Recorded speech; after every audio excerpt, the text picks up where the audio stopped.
사무엘상 26장 13절에서 25절. 이에 다윗이 건너편으로 가서 멀리 산 꼭대기에 서니 거리가 멀더라. 다윗이 백성과 넬의 아들 아브넬을 대하여 외쳐 이르되 아브넬아 너는 대답하지 아니하느냐 하니 아브넬이 대답하여 이르되 왕을 부르는 너는 누구냐 하더라. 다윗이 아브넬에게 이르되 내가 용사가 아니냐 이스라엘 가운데 너 같은 자가 누구냐 그러한데 내가 어찌하여 내 주 왕을 보호하지 아니하느냐 백성 가운데 한 사람이 내 주 왕을 죽이려고 들어갔었느니라. 내가 행한 이 일이 옳지 못하도다. 여호와께서 살아계심을 두고 맹세하노니 여호와의 기름 부음을 받은 너희 주를 보호하지 아니하였으니 너희는 마땅히 죽을 자이니라. 이제 왕의 창과 왕의 머리 곁에 있던 물병이 어디 있나 보라 하니 사울이 다윗의 음성을 알아듣고 이르되 내 아들 다윗아 이것이 내 음성이냐 하는지라. 다윗이 이르되 내 주 왕이여 내 음성이니이다 하고 또 이르되 내 주는 어찌하여 주의 종을 쫓으시나이까 내가 무엇을 하였으며 내 손에 무슨 악이 있나이까 원하건대 내 주 왕은 이제 종의 말을 들으소서. 만일 왕을 충동시켜 나를 해하려 하는 이가 여호와시면 여호와께서는 제물을 받으시기를 원하나이다마는 만일 사람들이면 그들이 여호와 앞에 저주를 받으리니 이는 그들이 이르기를 너는 가서 다른 신들을 섬기라 하고 오늘 나를 쫓아내어 여호와의 기업에 참여하지 못하게 함이니이다. 그런즉 청하건대 여호와 앞에서 먼 이곳에서 이제 나의 피가 땅에 흐르지 말게 하옵소서. 이는 산에서 메추라기를 사냥하는 자와 같이 이스라엘 왕이 한 벼룩을 수색하러 나오셨음이니이다.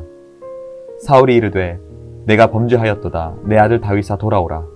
내가 오늘 내 생명을 귀하게 여겼은즉 내가 다시는 너를 해하려 하지 아니하리라.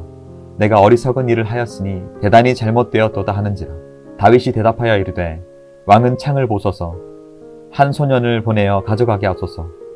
여호와께서 사람에게 그의 공의와 신실을 따라 갚으시리니 이는 여호와께서 오늘 왕을 내 손에 넘기셨으되 나는 손을 들어 여호와의 기름 부음을 받은 자 치기를 원하지 아니하였음이니이다. 오늘 왕의 생명을 내가 중히 여긴 것 같이 내 생명을 여호와께서 중히 여기셔서 모든 환난에서 나를 구하여 내시기를 바라나이다 하니라. 사울이 다윗에게 이르되 내 아들 다윗아 내게 복이 있을지로다.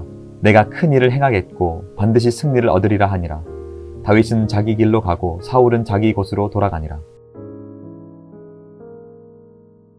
좋은 아침입니다. 이 아침에 주님께서 우리에게 말씀과 은혜로 충만하게 채우셔서 저와 여러분이 오늘도 승리의 날을 살 수 있게 되기를 바랍니다. 사울을 살려준 직후에 다윗과 사울의 대화가 진행되고 있습니다. 다윗은 계속해서 여호와의 이름을 금행하는데 사울은 단 한 번도 여호와의 이름을 말하지 않습니다. 사울의 말에는 무엇보다 진심과 진실의 향기가 없습니다. 사울을 살려준 직후에 다윗은 사울의 군대 장관 아브넬에게 이렇게 소리칩니다. 아브넬아, 너는 이스라엘 최고의 용사이면서 왜 너의 주인을 보호하지 못하였느냐? 기름 부음 받은 자를 지키지 못한 책임을 네가 죽음으로 갚아야 되지 않겠느냐? 사실은 사울에게 하는 말이죠. 아브넬도 지키지 못한 왕의 목숨을 제가 지켜드렸습니다. 그리고 이렇게 사울에게 직접 말합니다. 왕이시여, 만일 저를 해치라고 왕을 충동하신 분이 하나님이라면 저는 지금이라도 제 목숨을 기꺼이 하나님께 제물로 드리겠습니다.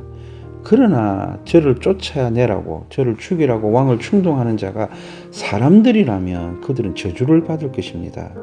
왜냐하면 저를 쫓아내는 것은 이방 땅으로 가서 이방신을 섬기라고 하는 것인데 어떻게 하나님이 그걸 기뻐하시겠습니까? 또한 저를 쫓아내라, 죽이라는 것은 여호와의 기업 곧 여호와께서 주신, 여호와께 주신 이 생명과 삶을 제게서 빼앗는 것이 아닙니까? 그들은 저주를 받을 것입니다.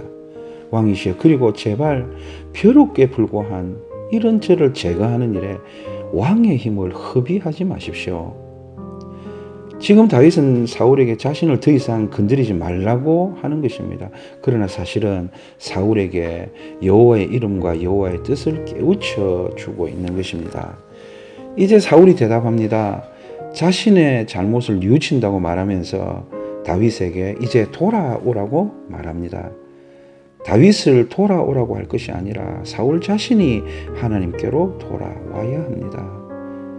사울의 말에는 늘 진실이 없습니다. 다윗에게 돌아오라고 하는 것은 다윗을 체포해서 죽이려는 것일 수도 있다는 생각이 듭니다. 이제 사울의 마지막 말입니다. 내 아들 다윗아, 너에게 복이 있을지로다. 네가 큰 일을 행할 것이고 반드시 승리를 얻을 것이다. 순간적인 진심인지 상투적인 말인지 구분이 잘 안 되지만 다윗의 시대가 올 수밖에 없음을 인정하는 사울의 체념이 느껴집니다. 물론 지금은 체념이 아니라 회개가 필요한 순간인데 말입니다. 이 사건의 마지막 장면은 다윗과 사울이 각각 자기 길로 돌아가는 모습입니다. 물론 다윗은 광야로 돌아가는 것이고 사울은 다시 궁으로 돌아간다는 뜻입니다. 하지만 더욱 중요한 것은 실제로는 다윗의 길과 사울의 길이 전혀 다르다는 것을 보여주는 것입니다. 다윗의 길은 여호와의 이름을 부르며 가는 길입니다. 그러나 사울의 길은 부를 이름이 없는 길입니다. 여러분, 하나님의 이름을 부르지 않으면 결국 부를 이름이 없게 된다는 것을 아십니까? 그래서 저는 이렇게 늘 기도합니다. 주님, 오늘도 마음껏 주님의 이름을 부르며 살게 해주십시오. 전심으로 주님의 이름을 높이는 삶을 살게 해 주십시오. 여러분의 기도도 이와 같이 되기를 바랍니다.